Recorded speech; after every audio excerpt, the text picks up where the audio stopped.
riêng những két đấy tôm két đấy lại thấy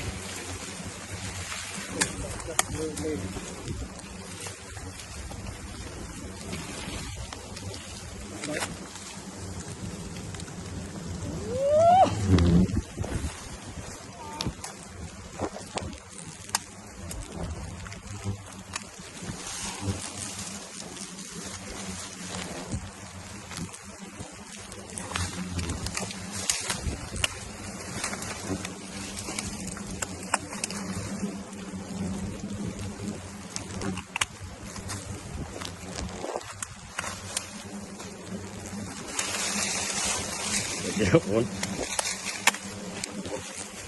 bảy đi đi bốn ngay đâu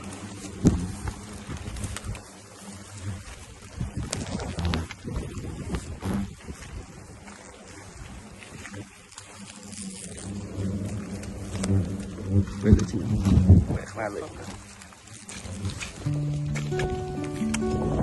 เราก็ป้องกันเปิดนาเตยโยกมวยระบบเต็มคนดีกว่าระบบปีมาเยอะ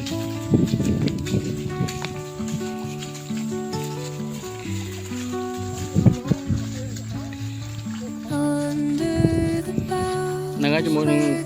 ระบบปีมาเยอะคือหนุ่มไรนุ่มคนดีกว่าหนุ่มไรนุ่มคือยังบานตามโรคเคยปีมใส่เหมือนแต่ยังอัดทอดสแกมเปียบดาวโรคได้บางคนดีกว่าที่ไอ้ดอยังเตยngàyนี้อัดเข้าวิกาเกนั่งโดยกาเกหรือมือก็หายกระทันเนี่ยมันเข้าได้ไงนี่ตึกนาตึกเทปกายโยกออกมาเป็นตรงนี้มาน